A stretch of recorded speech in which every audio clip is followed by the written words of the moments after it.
네, 안녕하세요. 메디피스 신사무 사무총장입니다. 오늘은 지난 시간에 이어서 역할에 대한 얘기를 하겠습니다.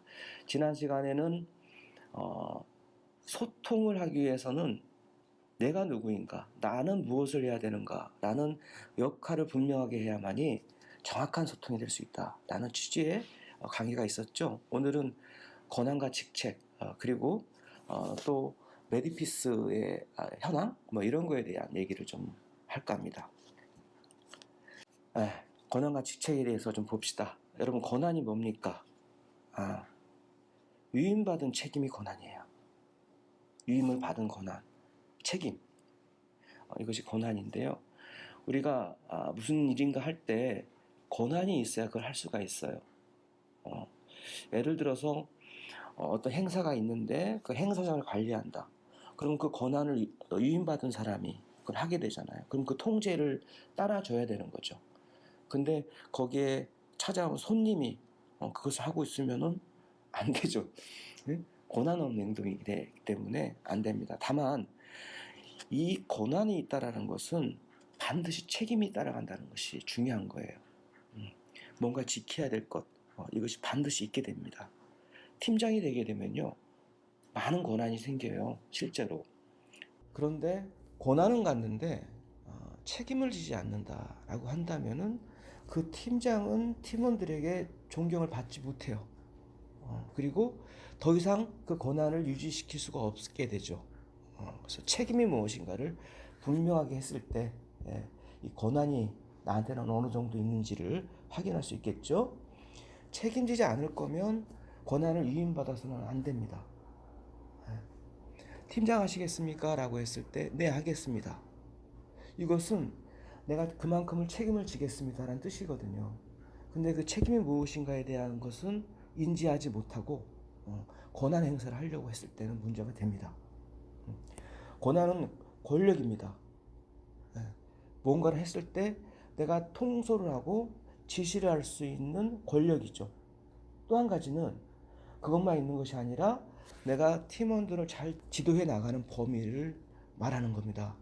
그래서 가끔 부서장한테 이런 얘기를 할 때가 있어요. 이러한 것들을 팀원들에게 잘 지도해 주세요라고 이제 하는데 그 간혹 그 부서장이 자기가 지도해야 될 책임을 인지 못하고 있을 때가 있어요. 이것은 너희들이 알아서 해라. 일만 뚝 던져주고 가져와봐. 그냥 그거 가지고서 그냥 뭐 해버리는 거죠. 그게 되면 팀원들은 역량이 계속 성장해 나가야 되는데 지도를 통해서 결제를 하나 받는 과정도요. 지도의 과정이 포함돼야 되거든요. 그게 빠지게 되면 어떻게 돼요? 팀원들은 계속 그 자리에 머물게 됩니다. 그러면 조직의 발전이라는 것이 있을 수가 없죠. 그리고 지금 지도한 것은 다음번에는 지도하지 않아야 되는 거죠. 다음번에 지도 안 하게 된 것은 그만큼 팀원들의 역량이 높아진 거예요. 그렇기 때문에 반드시 지도를 해야 된다는 거죠. 근데 간혹 이게 무슨 내용인지 확인하지 않고 그냥 넘어가 버려요. 그럼 뭐예요? 잘 되는지 못 되는지도 모르고 넘어가는 것이죠. 그는 권한 행사를 제대로 못한 거예요. 그렇죠? 그럼 직책이란 무엇인가? 직책은 의사 결정의 범위를 의미합니다. 즉 위임받는 범위의 규모를 말해요. 직책은. 그러니까 내가 어느 범위까지 이걸 처리해 나가야 되느냐라는 것을 의미하게 되죠. 그게 직책입니다. 팀장 하면 간단하잖아요. 그 팀의 리더예요. 그렇죠. 그 범위는 뭐예요? 그 팀이 되는 것이고 그 팀의 의사결정을 주도해 나가는 것이 팀장인 것이죠. 그렇죠? 주어진 범위 안에서 최고 결정자의 행위를 대행합니다. 예를 들어서 사무총장이 있는데 사무총장이 모든 걸 다 손댈 수는 없잖아요. 그러면 팀장님, 이것은 이 영역은 팀장님이 좀 주관해 주세요. 라고 위임을 해준 것입니다. 그러면 그 팀장은 사무총장을 대행해서 그 권한을 행사하게 되는 거예요. 이 모든 것은 최고 의사 결정권자가 책임을 져가야 되는 겁니다. 그런 거예요. 다 해야 되는 거예요, 원래는. 하지만 그렇게 할 수 없기 때문에 구역을 정하고 거기에 책임을 분할해서 나눠주는 겁니다. 팀원의 지도라든가 관리가 포함된다라는 것이죠. 직책에는 앞에서 말씀드렸죠. 네. 그러면 조직 소통에서 지시는 무엇이냐라는 겁니다. 이것은 따로 떼어서 별도의 강의를 하게 되기 때문에 대략적인 것만 말씀을 드릴게요. 지시는 명령입니다. 그냥 하나의 의견이 아니에요. 의견은 회의를 할 때 오가는 말들이 의견이죠. 의사결정이 이루어진 다음의 것은 지시가 됩니다. 의사결정은 다양한 방식으로 이루어지죠. 어쨌든 그 부서장이 지시를 내린 것은 의사결정 이후에 명령이 되는 겁니다. 참조할 상황이 아닙니다. 팀원은 이미 명령에 복종한다는 계약 하에서 이루어진 법적 관계가 있는 거예요. 또 한 가지는 우리가 여러분들이 취업을 하고 채용하고 그러면서 관계가 형성된 거잖아요. 그것은 뭐냐? 지시사항을 명령으로서 따르겠다는 약속인 것이죠. 그 자체가.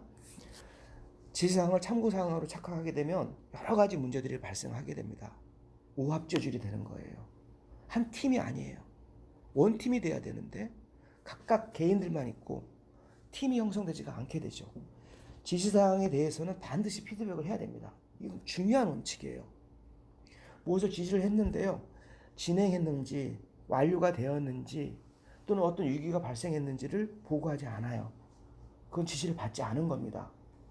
이것을 하라고 지시를 내렸는데 한 달에 가도 두 달에 가도 석 달에 가도 하몽차사야. 이것은 지시를 거부한 것과 똑같은 겁니다. 안 한 거예요. 그거는요. 그래서 지시사항이라는 것은 내가 반드시 자동적으로 피드백을 해야 될 것이다 라고 인식을 하고 있어야 됩니다. 이건 몸에 배야 돼요. 여러분들이 조그마한 팀이라도 하나 운영해 보면 이게 얼마나 중요한지를 알게 돼요. 답답해 미치겠는 거예요. 그렇게 안 해주면. 자, 그 다음 지시한 자는 그 내용에 대해서 책임을 져야 됩니다. 지시는 내렸고 나 책임을 안 지겠다. 이건 있을 수가 없어요. 부당한 지시라고 했을 때는 재고를 요청할 수 있지만 따르는 것이 원칙이에요. 우리는 재고를 요청할 수 있습니다. 하지만 재고를 요청하지 않았다면 받아들인 거잖아요. 그렇죠? 그것은 반드시 따라야 되고요. 책임지지 않을 의견은 조직 유해행위입니다. 그렇죠? 나는 나에게 주어진 권한을 행사하는 것은 간사로서 해야 될 책임 이런 것이 있는데 그건 책임을 안 지고 의견만 낸다면 이것은 의견도 아니고요. 조직 유해행위가 되는 겁니다. 공식적으로 제한하지 않는 불평은 금지해야 됩니다. 우리가 조직 언어라고 하는 것은 공식적인 보고, 공식적인 회의, 공식적인 지시를 통해서 제안을 하게 되는 것이죠. 근데 그러한 조직 언어 밖에서 불평을 한다는 것은 그것은 뭐예요? 또 다른 리그가 만들어진 거예요. 역시 콩가루 집안 되는 거죠. 보고의 원칙에 대해서 좀 볼까요? 보고는 책임을 지는 자에게 하는 것입니다. 만약에 내가 보고를 했는데 저 사람은 책임을 지지 않아. 근데 보고를 하게 됩니까? 자꾸 안 하게 돼요. 반드시 보고는 책임을 지는 자에게 하는 것입니다. 그리고 이 보고는 공유하고 달라요. 공유는 어떤 정보를 전달하는 거예요, 그냥. 그걸 알고 있으면 되는 거지만 보고는 그 다음 지시가 이어지는 하나의 연쇄 과정에 들어가는 겁니다. 책임자는 보고를 받고 보고받은 내용에 대해서는 의사결정을 해줘야 돼요. 보고를 받고서 네 알겠습니다. 공유 차원에서 듣고 말면은 그는 보고를 받을 자격이 없게 돼요. 반드시 의사결정을 해야 됩니다. 좋습니다. 좋은 의견입니다. 그렇게 해봅시다. 이걸 보완해서 해보십시오. 반드시 이러한 의사결정을 해줘야 됩니다. 위임받지 않은 모든 사안에 대해서는 반드시 사전 보고를 해야 됩니다. 모든 걸 보고한다는 생각을 가지고 해야 됩니다. 그런 과정에서 위임받는 것이 다 걸러지게 돼요. 앞으로 이것은 이렇게 하십시오라고. 네. 위임받은 사안은 사후보고, 사전보고가 불가능한 경우에도 사후보고를 하는 게 좋습니다. 그 위임받은 사안이라 하더라도 어떠한 결과가 이루어지고 어떤 행위가 이루어졌으면 이것은 이렇게 되었습니다 라고 해서 보고를 해주는 게 맞죠. 사전 보고가 불가능할 때가 있습니다. 부득이하게. 이럴 때는 어쩔 수가 없어요. 이럴 때는 사후 보고로 대체를 할 수밖에 없게 되겠죠. 하지만 가급적 사전에 보고하지 않는 것은 없는 게 좋습니다. 숨겨주는 것이 미덕이 아니라 유행이다. 여러분, 어떤 상황이 발생했을 때 예컨대 하급자를 위안답치고 숨겨주는 거예요. 왜? 불편하니까. 그렇게 되면 어떻게 됩니까? 그게 더 악화될 경우에 위기관리의 골든타임을 놓치게 돼요. 굉장히 위험하게 될 수 있다는 겁니다. 선택적 보고와 허위 보고, 보고 누락 이런 것들이 있어요. 조직의 민주주의입니다. 여러분, 조직의 민주주의가 있습니까? 직책 및 직위를 모두 선거로 뽑습니까? 민주주의의 꽃이 뭐예요? 선거죠. 그렇죠? 여러분, 사무총장을 선거로 뽑습니까? 하나의 간사를 채용하는데 투표해가지고 결정합니까? 그러지는 않아요. 모든 것이 대부분의 회의를 할 때 좀 민주적으로 진행할 수는 있으나 대체적으로는 지시 그리고 거기에 복종이 따르게 되는 일로서 이루어지게 됩니다. 쉽지 않죠. 이런 민주주의를 적용한다는 것은 행위 결정을 다수결로 결정하지 않습니다. 이럴 땐 하죠. 우리 이번에 워크숍 어디로 갈까요? 또 가끔 이런 것도 있어요. 출근 시간을 바꿨으면 좋다 하는데 몇 시로 할까요? 우리 투표를 했어요. 워크숍 그것도 다수결로 합니다. 가장 많이 원하는 이런 것은 이제 일부 있으나 우리가 사업을 실행하고 하는 데 있어서 다수결로 결정하지 않죠. 그렇죠?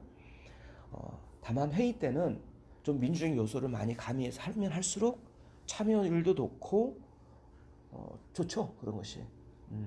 하지만 그걸 조금 적용하는 것이지 이건 민주주의 자체를 조직 안에서 실현하는 것은 아니다라는 거죠. 가끔 이래요. 우리 조직은 비민주적이다. 독재다 이거죠. 근데 잘 들어보면 내 의견이 받아주면 민주고요. 안 받아주면 비민주다. 이렇게 생각하는 함정에 빠질 수가 있어요. 내 생각이 관철되지 않으면 속상하죠, 대부분. 그렇죠? 그것이 하나의 시스템 문제로 치부되면은 안 되는 경우가 많습니다. 말이 없이는 민주는 없다. 이게 뭐냐면요. 이 회의라는 공간을 통해서 여러분들이 정말 의견을 많이 내주셔야 된다는 거예요.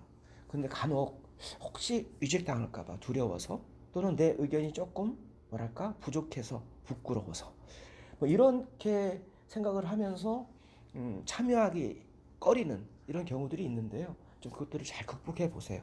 우리끼리 좀 부끄러우면 어떻습니까? 자, 그래서 좀 적극적으로 참여하게 되면 이 조직 문화가 좀 더 민주주의적으로 흘러갈 수 있는 그런 계기를 찾을 수가 있습니다. 양보 없이 민주, 또 책임 없이 민주는 또한 없습니다. 항상 여러분들이 참여하면서도 동료들의 의견들 이런 것도 경청하고 또 지시한 것은 꼭 책임지려고 하는 그러한 태도가 있어야 전체적으로 편하게 일을 할 수 있는 그런 분위기가 만들어질 수 있는 것이죠. 조직에서 가장 무서운 장애물은 무엇이겠습니까, 여러분? 첫째, 소통을 가로막는 행위입니다. 편가르기, 회의에서 침묵하기, 참여하지 않는 것이죠. 원칙에 의거하지 않는 개인적인 감정이나 이기주의에 의해서 복종하지 않는 것, 부당하게 복종하지 않는 것, 무반응입니다. 보고에 대한 무대응이라든가 또 보고를 했는데 아무런 조치가 없어요. 답답하죠, 이거는. 이런 것들이 소통을 가로막는 거예요. 특히 상급자의 경우에요. 제일 하급자가 불편한 게 뭐냐면 무대응이에요. 보고를 다 했는데 조치를 취해주지 않고 어떤 가이드를 주지 않아요. 어쩌란 말인가. 그리고 항상 그래요. 저는 자율에 맡겨요. 알아서 하라 이거예요. 알아서 하면 뭐로 팀을 꾸려요. 그냥 다 각자 알아서 하면 되는 것이죠. 그리고 하급자는 의외로 보호받고 싶은 심리가 강합니다. 특히 여성의 경우가 그러한 특성을 많이 가지고 있어요. 왜? 화성에서 온 사람 금성에서 온 사람 다르다고 하잖아요. 특성상 그래요. 장단점이 아니라 남성이고는 그거보다는 많이 이렇게 믿고 맡겨주기를 많이 바라는 경향이 있고 여성의 경우에는 좀 케어를 해주기를 바라는 경우가 많습니다. 그래서 그런 케어를 잘 해줘야 돼요. 이건 이렇게 하십시오. 이건 이렇게 하십시오라고 관심을 갖고 가이드를 잘 주는 것. 반응을 잘 보여주는 것. 뭔가 불평을 했는데 참고 삼아 듣고 마는. 그리고 그 변화를 위해서 조치를 취하지 않는 것. 굉장히 소통을 가로막는 것이고요. 하급자는 이런 경우에 좌절하게 됩니다. 그걸 잘 염두에 둬야 됩니다. 태만의 연대. 이것은 계속 제가 반복해서 말씀을 드리는 거예요. 조직에 기반하지 않는 관계 형성이라든가 조직보다는 우리, 공간의 구분 없는 행동들 이런 것들이 이 태만의 연대의 기반이 되는 것이죠. 내가 당신이 조직에 기반하지 않고 원칙에 기반하지 않은 것을 봐줄 테니 당신도 나의 그런 경우를 봐주시오. 이게 핵심이거든요. 그러니까 자꾸 느슨해지는 것이고 또 규율 자체가 자꾸 부서지는 거죠.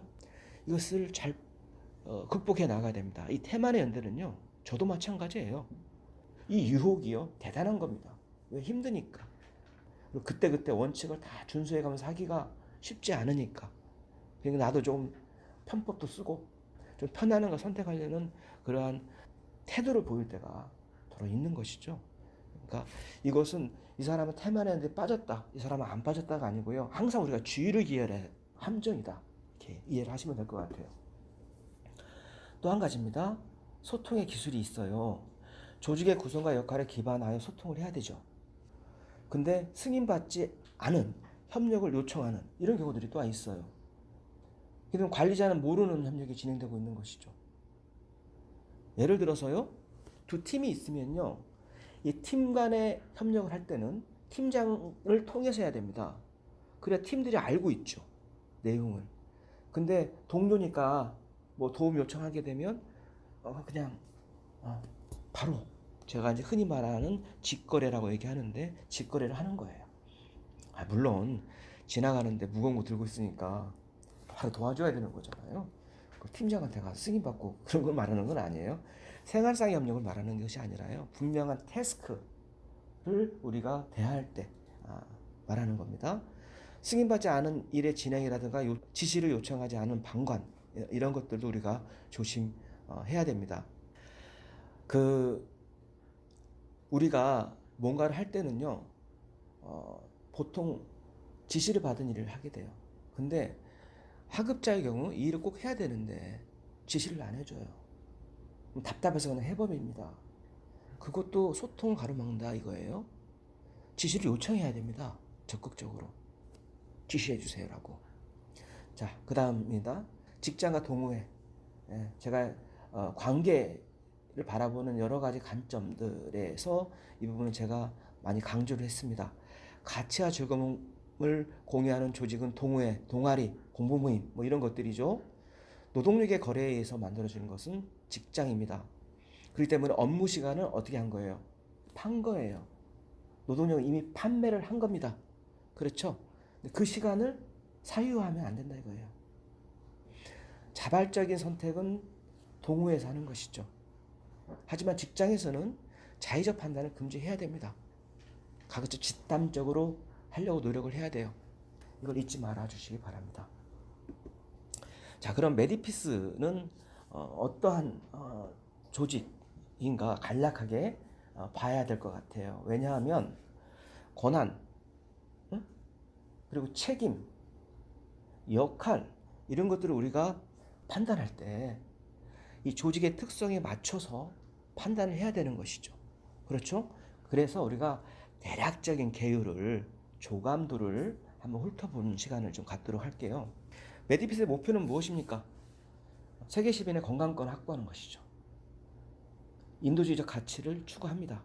뭐 건강의 불평등, 빈부격차 이런 걸로 인해서 자신의 의지와 무관하게 건강을 유지하기 어려운 환경에 처해 있는 지구 시민들에 대한 인도주의적 접근을 하는 겁니다.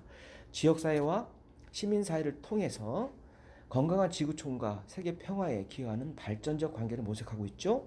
과학적 체계적인 국제보건 접근 방법의 개발을 통해서 효과적인 인도주의적 활동을 전개하는 것이 목표입니다. 두 번째, 한국 인도주의 활동가의 건강한 활동 공간을 마련하는 것이 또 한 가지의 목표입니다. 21세기에 시작된 한국의 국제활동, 민간 국제활동이죠. 이런 국제활동에 있어서 국제보건 인도주의 활동의 방향을 제시하고 건강한 활동가를 양성하는 것이 하나의 목표입니다. 직업으로서의 인도주의 공간을 구축하고 활동가의 안정적인 활동과 생활 여건을 제공하는 겁니다. 이 자리는 국제보건 인도주의 활동가의 자리인 겁니다. 이게 바로 정체성이죠. 나는 이러한 가치, 이러한 정체성에 동의하지 못한다. 그럼 나가줘야 되는 거예요. 왜? 그런 활동가가 그 자리에 앉도록 해야 되는 것이죠. 자, 아시아권의 인도주의 NGO 리더로 가고자 하는 것이죠. 아시아에서 가장 일을 잘하고 체계적이고 규모 있는 전문 NGO가 목표인 것입니다. 그러면 메디피시안의 핵심 조건은 뭐냐? 이 메디피시안은 메디피스에 참여하는 인도주의 가치에 동의하고 활동하는 사람을 말하죠. 이 메디피시안의 핵심 조건은 충성과 그다음 관계, 역량 이 세 가지 카테고리에서 잡힙니다. 충성은 뭐예요? 업무를 바라보는 시각에 해당되죠. 조직의 발전에 기여하는 방향과 조직의 가치를 고려하는 행위입니다. 업무에 대한 역할 기여에 대한 강력한 책임의식을 갖고 있는 것입니다. 조직을 보호하고 철저하게 규율을 준수하는 의지예요. 회사라면 애사하겠죠. 국가라면 충성. 메디피스는 뭐라고 표현하는 게 좋을까요? 그냥 저는 충성이라고 표현했어요. 이 조직을 정말 간절하게 아껴야 됩니다. 그러려면 약간 편애도 해야 돼요. 그 옆집 아줌마하고 우리 엄마하고 막 머리카락 잡고 싸우고 있어요. 딱 목격을 했어요.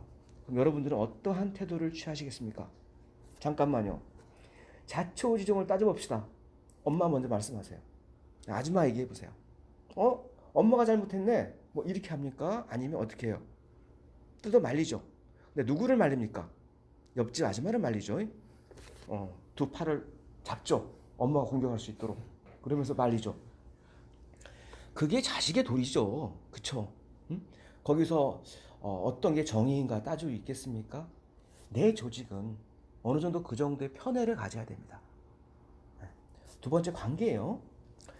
동료를 바라보는 시각입니다. 이것은 배려와 존중. 협업에 있어서의 근본적인 자질이기도 하죠. 직위와 직책에 대한 명확한 인식과 자기 역할을 수행하는 것입니다. 좋은 관계는 이겁니다.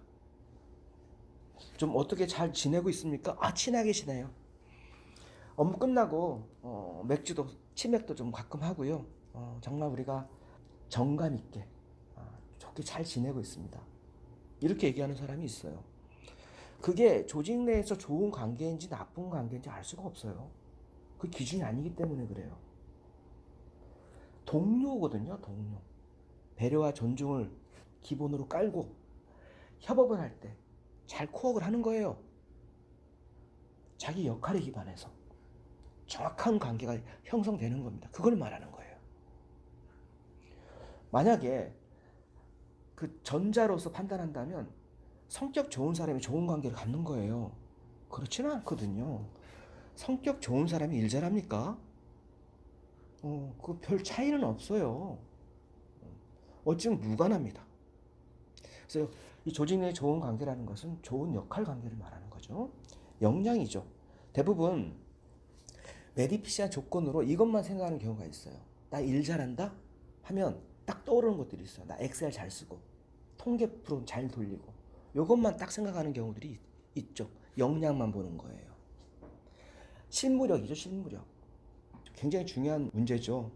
하지만 엄청난 비중을 차지하는 건 아닙니다. 구체적으로 보면 정확한 업무 수행 능력과 신속한 업무 수행 속도예요. 업무의 정확한 이해력과 목표 달성 능력이고요. 업무 시간의 체계적인 관리와 좋은 근태입니다. 이것이 역량을 말하는 거예요. 그런데 이 역량만으로 내가 NGO 활동가로서의 자질의 모든 것을 커버한다라고 생각해서는 안 됩니다. 이건 기초예요. 그냥 기본. 엑셀 공부도 하고 영어 공부도 하고 뭔가 내가 업무 영역을 높이는데 자기가 실무력들을 높여나가는 것은 매우 중요하고 그건 어떤 회사에서나 마찬가지입니다. 이거는. 그렇죠? 그런데 이 세 꼭지 중에서 저는 이렇게 생각해요. 셋 중에 하나만이라도 있으면 하나만이라도 충분히 자질을 가지고 있으면 저는 찬스가 온다고 봐요. 왜냐하면 그걸 통해서 나머지 것들을 채워낼 수 있는 기회들을 얻을 수 있거든요. 그런데 이건 있습니다. 요것이 빠진 나머지 둘을 갖춘다 한다면 그건 의미가 없어요. 그게 바로 충성입니다. 충성 하나만 가지고 있다면 나머지를 채울 수 있는 찬스가 있어요. 근데 관계 능력이라든가 실무력을 가지고 있는데 충성이 없어요. 다 쓸모없는 겁니다. 그거는. 그래서 여러분들이 이것만은 절대로 놓쳐서는 안 되는 부분이 바로 충성이에요. 나는 지금 일을 잘하고 있나? 라고 생각할 때 제일 먼저 그걸 생각해 보세요. 내가 충성하나? 충성하지 않고 있나? 그러면 충성하지 않고 있다면 나머지 두 가지를 판단할 필요가 없습니다. 충성하지 않는 이유는 내 자세가 문제가 있을 수 있고요. 이 가치에 동의 안 해서 그럴 수도 있어요. 전자라면 안 좋죠. 빨리 극복해내야 됩니다. 후자라면 어떻게 돼요? 떠나야 됩니다. 내 자리가 아닌 거예요. 그래서 충성이 중요합니다. 자, 메디피스 조직체계의 특징을 좀 볼까요? 사업 실행의 질 관리 중심이시죠. 여러분들 많이 느끼겠지만 질 관리에 대해서 굉장히 중요하게 생각을 해요. 왜냐하면 우리는 잘 질 관리를 해서 물건을 몇 개 좀 더 팔았다. 그러면 수익이 나잖아요. 그죠? 우리는 어떻게 돼요? 사망률 가지고 하잖아요. 주로. 딴 것도 있지만. 그렇죠? 이건 행복이에요. 그 사람에 대한 행복이에요. 그죠? 그렇기 때문에 우리가 질 관리를 잘 함으로써 그 혜택은 엄청난 거예요. 이게 우리나라에서 가장 고급차 한 대를 더 판매하는 것하고 비교할 수가 없어요. 그렇기 때문에 질 관리가 굉장히 중요하다라는 겁니다. 실행팀의 사업 수행의 모니터링이라든가 관리 강화를 위해서 팀을 구성하죠. 여러분, 타 NGO에는요, 없는 것이 우리한테 있어요. 그게 뭐냐면 사업 관리팀이에요. 사업을 수행하는 팀이 있는 것이지 사업을 관리하는 팀은 별도로 없어요. 그 관리 자체를 누가 하느냐? 사업 수행팀에서 그냥 합니다. 같이. 그럼 타 NGO에서 근무한 경험이 있는 분들 아시겠지만 우리한테 있는 독특한 구조예요. 그리고 운영팀에서는 사업 회계를 또 관리해주죠. 그렇죠? 그래서 사업의 정확성을 높이게 노력을 하게 됩니다. 물론 운영팀에서는 인사관리도 하게 돼요. 사업 기획 파트에서는 사업 성과관리라든가 사업 기획 지원이라든가 조사 연구 지원 등을 하게 되죠. 지금 이것이 연구소로 넘어갔죠. 아직은 지금 연구소가 제대로 활성화 안 돼 있지만 원래 의도는 이렇게 되어 있는 것입니다. 일단 필드의 역량을 강화하는 것입니다. 우리의 사업장은 해외에 있잖아요. 그래서 현지 사업 수행 능력을 높이기 위한 본부 기관 인력이 파견되고 그리고 이를 통해서 본부와의 커뮤니케이션 영역을 확장해 나가죠. 현지화 전략을 계속 진행 중에 있는 것이죠.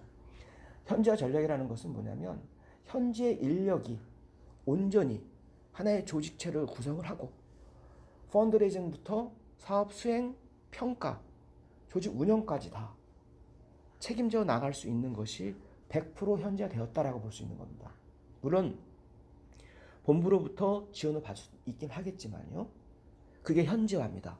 그래서 지금 현재 현지화로 가고 있는 과정에 있다라는 것이고요. 그 속도 면에서는 베트남이 좀 빠르죠. 메디피스 구성원은 또 어떤 특성을 가지고 있느냐? 뭐 특별한 건 아닙니다. NGO 그 구성원들이 갖는 특징 갖고 있죠. 가치지향적이죠. 가치지향적인 사람이 약간 무정부성을 가져요. 왜냐하면 조직보다는 어떠한 가치, 철학적 가치 이것을 비중을 많이 높게 해서 생각하기 때문에 다소 무정부성을 갖고 있죠. 다소 갖고 있다는 뜻입니다. 직장 내 업무 소통 기술에 습득의 경험이 없는 경우가 많아요. 기회가 많지 않습니다, 여러분. 있어봤자 인턴, 코이카에 또 자원봉사하는 사람들, 그 정도의 공간이 다죠. 그렇죠? 우리가 광범위하게 이 일들이 우리 사회 곳곳에 이 일을 하고 있는 조직들이 있는 건 아니잖아요. 그래서 그렇습니다. 동반자적 동료의식보다는 가치공유적 동료의식이 강합니다. 쉽게 이해가 되죠? 상하관계보다 수평관계의 중요성을 강조하는 경향이 있어요. 여성의 비중이 큽니다. 전 세계적으로 NGO 활동가의 남녀 비율은요 7대3 정도래요. 그리고 관리자하고 비관리자의 비율도 7대3이래요. 남녀 비율이. 전자는 여성이 많고 후자는 남성이 많다네요. 그러한 일반적인 그런 특성을 갖고 있습니다. 우리 업무의 특성은요, 성과 검증이 어렵다는 거예요. 해외 사업장 떨어져 있잖아요. 관찰 평가가 어렵습니다. 사업의 성격상 최소 1년, 보통 3년의 사업 회전 연수 때문에 검증에 근거하지 않는 주장과 업무 실행 환경에 노출되기가 쉽습니다. 뭔가 내가 주장을 할 때 검증 가능한 근거를 가지고서 해야 되는데 애매모호한 주장을 통해서 하는 경우가 더러 있죠. 세부 업무 공유에 어려움이 좀 있고요. 정보 미공개 시 즉각적인 사실 확인이 사실상 불가능합니다. 다양한 외부 파트너가 있습니다. 우리는 사업 수행 시 외부 전문 인력의 참여 빈도가 높고요. 컨소시엄을 통한 사업 빈도가 높아지고 있습니다. 이게 사업 수행에서 어려움이죠. 제일 좋은 파트너십은 뭔지 압니까? 그냥 우리 혼자 하는 거예요. 우리 혼자 못하니까 파트너십 필요한 겁니다. 파트너십을 하게 되면 어떻게 됩니까? 비용이 들어요. 그리고 실무자의 눈물이 많아집니다. 그리고 실무자의 성격이 나빠지기 시작합니다. 그리고 보고심과 분노심이 많아지죠. 자, 또 특성이 있죠. 펀드레이징에 기반합니다. 자체 자금을 통한 사업의 비중보다는 펀드레이징에 근거한 사업성의 경우가 많죠. 여기서 말하는 펀드레이징은 후원금을 말하는 건 아니고요. 사업비를 펀드레이징 하는 것을 말하는 겁니다. 제일 좋은 것은 후원금을 가지고 사업하는 거예요. 그게 가장 NGO답습니다. 그렇죠? 그런 펀드레이징을 받게 되면 지시를 받게 되고 통제를 받게 되고 감시를 받게 되고 여러 가지 커뮤니케이션 상에서 오해도 발생하게 되고 힘들죠. 그리고 여러분 정산하잖아요. 1년에 2번인가 하죠? 미치겠죠? 그게 제일 힘들다고 그래요. 그 서류 만들고 하는 것들이. NGO 활동가들이 가장 신경 쓰고 시간도 많이 투입되기도 하고 하는 부분 중에 하나가 그거거든요. 근데 그게 NGO 활동가답지는 않잖아요. 근데 자체 자금을 통해서 하게 되면 최종 결제를 누가 합니까? 사무총장이 하죠. 얼마나 간편합니까? 그렇죠? 펀더의 회계 원칙 및 운영 원칙에 기반한 업무 수행에 따른 획일적인 업무 수행이 어렵다. 즉, 예컨대 코이카냐, 행안부냐, 뭐 어디냐에 따라서 기준들이 다르잖아요. 그렇기 때문에 그 기준에 맞춰줘야 돼요. 이런 게 좀 어렵습니다. 특히 예컨대 우리가 가치지향적인 단체라고 했잖아요. 그러면 우리는 평가를 그 가치를 통해서 받아야 돼요. 사업을 잘했냐 못했냐. 우리 인도적 가치를 추구하잖아요.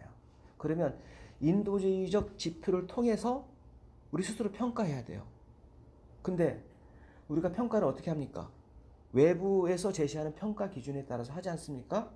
그게 자체적인 평가에 다예요. 그러면 우리 스스로 잘했나 못했나를 확인하지 못해야 하잖아요. 우리 기준에 따라서. 그래서 인도주의적 지표를 개발하려고 하는 겁니다. 지금 11개는 설정을 했는데 세부 지표를 만들지는 못하고 있는데요. 빨리 만들어서 그 외부의 사업 보고는 그대로 하고 우리 자체적인 평가는 그 지표에 따라서 해보자. 그래서 외부에서는 안 좋은 평가를 받았지만 우리 내부에서는 좋은 평가를 받을 수 있고 외부에서는 1등 평가를 받았어도 우리는 반성할 게 더 많다라고 평가를 내릴 수도 있는 거잖아요. 그래야 보람차잖아요. 또 메디피스 업무의 특성에는 협업이 있어요. 개별 수행 업무가 아닌 부분별 협력을 통한 업무 수행 경우가 대부분이고요. 실행 사업을 중심으로 회계 성과, 실행 관리가 동시에 이루어짐에 따라서 팀 간 협력의 중요성이 크죠. 네. 협업을 많이 하도록 합니다. 한 가지 제안서를 쓴다 하더라도 협업을 저는 많이 요구하죠. 그리고 그 원칙을 잡으려고 하고 나름대로 어떤 기준을 가지고 하려고 노력을 많이 하고 있습니다. 업무 수행 시는 공유와 협업의 원칙을 갖습니다. 정보의 독점이라든가 보고와 공유를 구분하지 못하고 하는 것이라든가 복수 인력 사업 수행을 한다라든가. 그러니까 개인이 정보를 독점하고 이것이 공유되지 않는 이러한 것들은 굉장히 안 좋은 결과를 낳기 때문에 그러한 것들을 최대한 극복하려고 하는 것이고, 보고 또는 공유를 통해서 협업의 기반들을 만드는 것이고, 사업 수행은 1인 1사업 하지 말고 복수와 가급적 참여해서 할 수 있도록 하는 것입니다. 어떤 NGO는요 1인 3개의 사업을 하는 경우도 봤어요. 간사 한 명 다 해요. 사업 수행도 하고요, 기획도 본인이 했대요. 정산하잖아요. 혼자 다 해요. 3개 사업을 다 합쳐보면 얼마예요? 1년에 사업비가 10몇 억이 되는 거예요. 그게 되면 어떻게 돼요? 질 관리가 안 되기 때문에 복수 인력 참여 원칙을 지키려고 노력하는 것입니다. 메디피스 직급과 직책, 이것은 여러분 글을 올려줄 테니까 글을 가지고 대신 할게요. 자, 넘어가죠. 팀 간 협력의 특징을 가지고 있어요. 우리는 조정은 어디서 하느냐? 주간 회의에서 하게 됩니다. 그리고 임의적인 팀 간 협업은 하지 않도록 항상 공식화하고 공유된 상황에서 할 수 있도록 그렇게 하고 있죠. 팀 간 협력의 경우는 명확한 책임 원칙을 가지고 있습니다.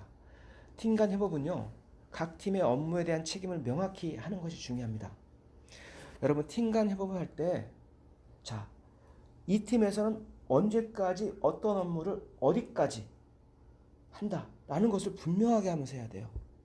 자, 우리 같이 합시다 하면서 우리 힘을 모으면 되겠죠? 자, 같이 합시다. 이렇게 했다가는 스텝만 꼬이고요, 서로 오해를 사게 되고요, 그리고 나중에 어떻게 되느냐? 서로 욕하고 있어요. 쟤 때문에 그런다, 쟤네 때문에 그런다, 쟤네 때문에 그런다 이러고 있거든요. 그래서 명확한 구획을 통해서 이러한 팀 간 협력을 하는 것이 중요한 것이죠. 자, 평가입니다. 성과에 대한 평가의 관계 능력을 고려합니다. 우리가 인사평가를 하잖아요. 이때 이 좋은 조직 관계들을 어떻게 구성하고 있느냐? 간사, 팀장, 부장 각각 이러한 그 관계, 역할 관계들을 잘 하고 있는지를 그 평가 내용에 집어넣고 있습니다. 여러분들도 우리 6개월에 한 번씩 하는 그 평가, 자기 평가, 스스로 평가하는 것도 있고 부서장이 평가하는 것도 있잖아요. 거기 내용 다 보셨을 거예요. 해봤을 거예요. 거기에는 이런 그 조직 관계를 어떻게 잘 형성시켜 가느냐, 이런 부분들이 중요하게 들어가 있습니다. 자, 이렇게 해서 역할에 대한 강의를 2차례에 걸쳐서 진행을 해봤어요. 세세한 내용들은 다시 또 지시 따로, 보고 따로, 또 회의 따로 해가지고 좀 구체적으로 강의하는 시간을 마련할 수 있도록 하겠습니다. 여러분들 고생 많으셨습니다.